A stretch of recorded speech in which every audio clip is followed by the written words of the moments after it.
Who is the prototype? Introduced to us as Subject 1006, the prototype is still a huge mystery. He's been the main driving force behind each chapter so far, and in order to fully understand who he is, we must start from the very beginning.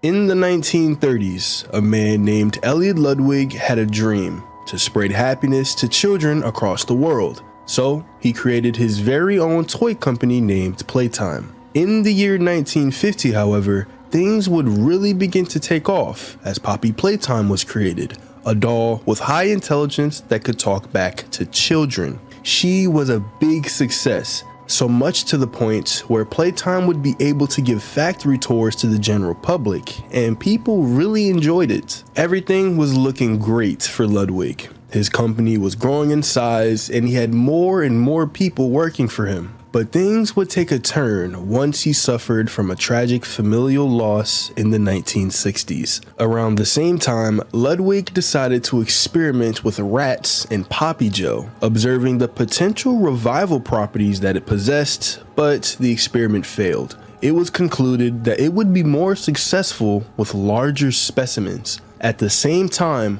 a man named Harley Sawyer became a part of Playtime Co. as a sort of mad scientist. It was around the 80s to 90s that he would propose the Bigger Bodies Initiative, creating gigantic creatures from human subjects to help with the labors of running a toy factory. When I look at this company we've built, I do not feel proud. Declining profits, failed experiments, people are constantly seeing things they shouldn't. How is that anything less than complete failure on our part? It's pathetic. Now we're understaffed, safety protocols are being abandoned, workplace incidents are common. We can't avoid a lawsuit forever. We need to deal with all of these issues at once. I'm here now with a solution. The Bigger Bodies Initiative. Giant toys. We can increase our workforce and simultaneously decrease the number of lawsuits and people on our payroll if the people we have working aren't people. Sawyer saw this as an opportunity to receive more labor for a cheaper cost. This would not only maximize profits, but also strengthen security measures around the factory. And with this, staff as well as orphans from the company's adoptive initiative would be taken and turned into bigger bodies, molded to become servants for Playtime Co. It's unclear when Ludwig died, but at this time there wasn't much heard from him, as Sawyer seemed to be the main one running the show. The first successful bigger body was probably Subject 1006. He was extremely intelligent and the ideal candidate for the initiative. We don't know much information about this creation, but we do know that he possessed skill and intellectual capacity beyond any other. But with the constant experimentation, torture, and never-ending agony, the prototype couldn't take it anymore. So he decided to devise a plan. He studied the scientists as well as the equipment they used to lock him up in the lab and tried to make an epic escape. A close call occurred this week in which he nearly breached containment. The prototype seemingly disassembled the digital alarm clock within his room and utilized the battery, along with several other components, to create a laser pointer, which he then fired into the security camera, disabling it. These actions allowed him 28.3 seconds completely unmonitored. Once function returned to the camera, the room appeared to be empty. One surveillance specialist went in to confirm his absence. Unfortunately, the specialist would die after being attacked by 1006, who hid in a blind spot. However, another specialist would be able to lock him in and ruin his escape plan. This seems to be the very first time that the prototype tried to pull a stunt like this, and from then on, scientists knew to keep a close eye on him. It's important to note that at this point, 1006 had to be a smaller specimen if he was able to hide behind a blind spot. But this would soon change. After the casualty, the scientists continued to closely monitor the prototype due to his overwhelming violent tendencies.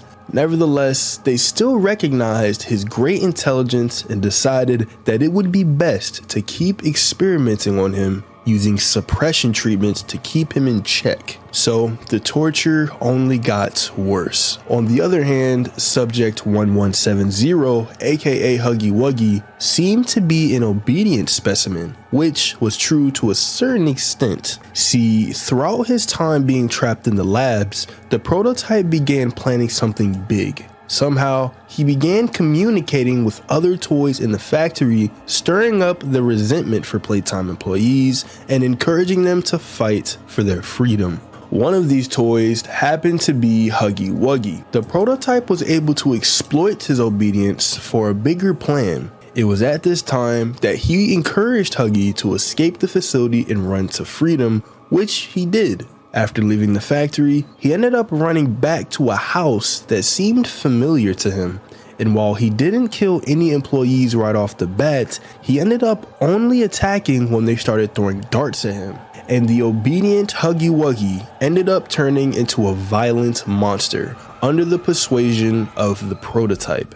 While staff ended up returning the bigger body, there was a casualty of 5 workers and 6 missing. Meanwhile, Harley Sawyer was enjoying every single minute of exploring 1006. He saw something in this creature, a certain potential that made him ecstatic. He refused to stop any research, even with the pleas and cries of the test subjects. Log code 24459. In relation, Experiment 1006. The prototype. Stubborn as he is, and always silent with each passing session, I'm still uncovering fresh data nonetheless. Today's discovery.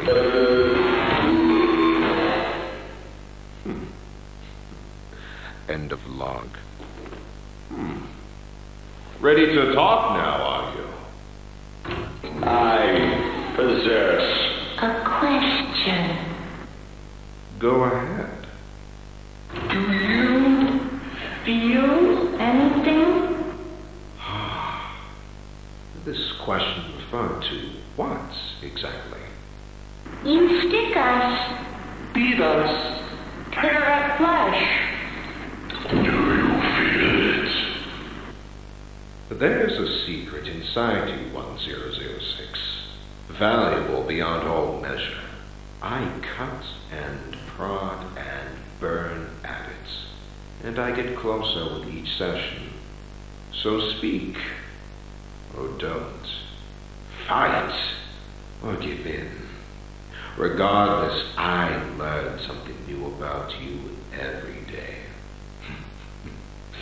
It excites me. Thank you.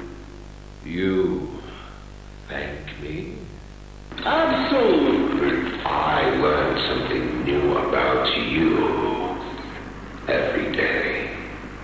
Now, this tape is extremely important because it introduces the mimicking ability that the prototype has. With everyone he comes into contact with, he learns more about them and is able to imitate them down to a T. But this will come back later. Around the same time, 1006 would befriend a lonely orphan named Theodore Grambo. He even drew a drawing of him and the prototype's hand creepily sneaking under his bed. Staff would assure him that the friend was just imaginary, but they couldn't have been further from the truth. One day, 1006 would tell Theodore to steal a grab pack and an electric hand, possibly with intentions to escape the factory, but Theo ended up getting electrocuted and severely injured.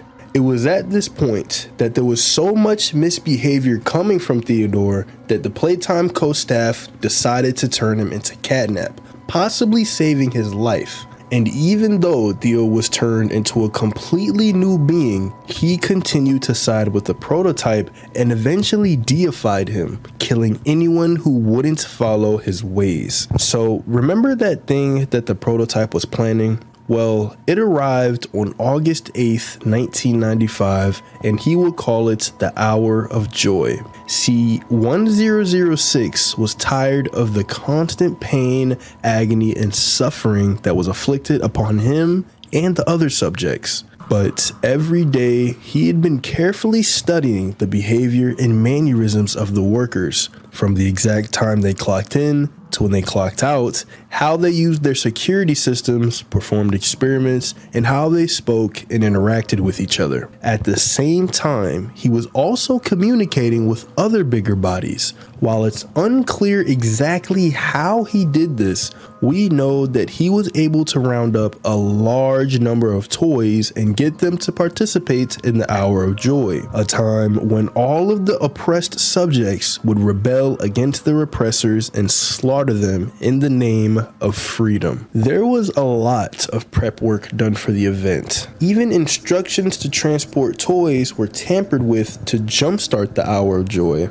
And during Kissy's relocation tape, we can see scratches reminiscent of the prototype's hand on her wooden board, and the massacre would begin. It could have started with 1006 disabling security systems like he had done prior, or maybe he just started attacking the first employee who entered his cell and continued on from there. But the truth is, we don't know how the event started or ended, how it came to fruition, or how many subjects were involved. What we do know, however, is that it was successful. The chaos can even be heard in a VHS tape by a mysterious scientist in Chapter 1, encouraging the listener to forge onwards in the name of science, despite being killed seconds later. Experiment 1006, the prototype. Coordination and cooperation is evidently within his skill set, as well as the skill set of all other experiments of his type. Though still missing, today's events are no doubt in relation to him. His absence was a flaw in the scientific process, which should have under no circumstances been left unaccounted for. That's why I'm making this log, so that the same mistake won't be made twice. Any future experiments will need to be contained and disposed of in a secure location. I'm not worried about myself. One breakthrough and I'll be back. We must forge onwards in the name of science, whether those who are beneath us understand it or not. End of... It makes you wonder what the scientific flaw was that made 1006 how he is. But anyway, we also know that the prototype locked Poppy in her case, probably because she didn't agree with his plan. And we finally have reached present day. We play as an ex-employee in the factory who came back 10 years later. And the toys haven't left, which is strange because the Hour of Joy was supposed to be a precursor for freedom. Huggy, who was previously adamant to escape, was just chilling in the main lobby. Mommy Longlegs was still in the game station, but this is when we receive a clue as to what the prototype could be arranging this time. In Chapter 2, when putting Mommy in the grinder, she says this iconic line. You make me part of you! You can't do this to me! And after she's dead, a big metal skeletal hand reaches out under the gate and drags her body away, implying that 106 uses the body parts of different toys to build himself a bigger body. Which is also weird because he's essentially doing to the toys what the scientists did to him all those years ago. After the incident, Poppy makes it clear that she's against the prototype and everything he stands for. And in Chapter 3, it's more evident that the toys are very divided when it comes to 1006. Sure, he has a whole army at his disposal ready to kill us, but there's also a group of toys who don't succumb to his will, like the rest of the Smiling Critters and Kissy Missy. Also at this time, we can conclude that the prototype is getting larger and larger as he collects more parts. And by observing Catnap's makeshift shrine, we kind of have an idea of what he could possibly look like. But even the prototype's most loyal subjects aren't safe from him. as Catnap is sacrificed at the end of chapter 3. This also tells us that 1006 has eyes and ears everywhere. He knows the exact time and place to snatch Catnap's body. This is why many people thought that the prototype was posing as Ali, because of Ali's knowledge and all-seeing eye paired up with the prototype's ability to mimic voices. With this though, there are some lingering questions about 1006 and how he carried out the Hour of Joy. For starters, how did he round up so many toys to be his servants? These bigger bodies were under heavy security, and when they weren't with the children, they were locked up in the labs. So communication had to have been limited. Also, the prototype was isolated for most of his creation. So how could he have spoken with the other toys? Well, it's possible that he was able to use two unique powers to his advantage: voice mimicking and mind control. With his voice, he could have pretended to be different employees, telling another worker to leave their room and go somewhere else, giving him time to escape and spread messages to other toys. But I think that mind control might be the most important of the two. When we meet Dog Day for the first time, he says this: "We tried to fight it, the prototype's control. I am the last of the smiling critters." Trying to, quote, fight the prototype's control alludes to the idea that he could possibly get into the minds of toys. Still not convinced? Well, in Project Playtime, when playing as Huggy Wuggy, you'll hear this dark, ominous voice that tells you what to do. The others are hungry. The others are starving. Get up. They are trying to build more toys, more like you. It has to be stopped. In this instance, it seems like the prototype is talking to Huggy in his own head, as he's nowhere near him in the actual game, and Huggy follows his every command. This is how he was able to acquire an army for the Hour of Joy. Also, notice the first 3 sentences. The others are hungry. The others are starving. Get up. Does that sound familiar to you? In the Poppy Playtime death screens, we get introduced to cryptic messages like this all the time. In fact, these lines correlate a lot with this coded message in chapter 2, which translates to "they're hurt, hungry, get up." And the words "get up" are in almost every death message, plus they're in all caps, same as the Project Playtime dialogue. So if the prototype can get into the head of toys like Huggy Wuggy, does that mean that we, the player, are also a bigger body because he's in our head? But that's a theory for a different video. So who is the prototype? Every bigger body was a human at first, and it's no different for 1006. What if the leader of the resentful toys was also the leader of Playtime Co? Yes, I'm suggesting that Elliot Ludwig is the prototype. Ludwig established the company in 1930, and the prototype is estimated to be created in the late 80s and 90s. Ludwig would be pretty old by then, considering the fact that he had to be an adult in 1930 when Playtime was created. So the creation of the prototype would line up with the date of Ludwig's death, probably around 90 years old. Involuntary staff isn't a completely new phenomenon, as Thomas Clark, a 59-year-old Playtime employee, was diagnosed with terminal lung cancer and agreed to be turned into Brawn the dinosaur. Ludwig's motivation for being turned into the prototype also makes sense when you look at his familial tragedy. It's been theorized that it was his daughter whom he lost, which caused him to obsess over bringing back the dead. And eventually, he was able to transport his daughter's soul in Poppy Playtime. At the end of his life, he didn't want to be separated from her, so he vowed to live eternally with his daughter in the form of the prototype.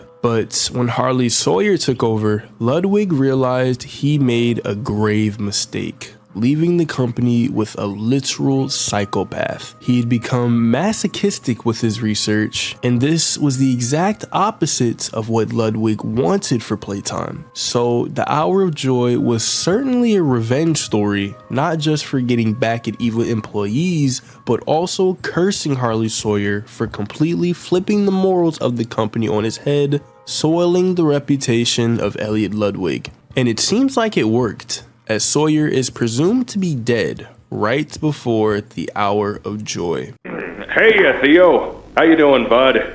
Normally I'd have Dr. Sawyer do this, but he's, out, let's say. So you got me until they find his replacement. But what theories do you guys have about the prototype? Let me know down in the comments. Thanks for watching, subscribe, and click on this video right here.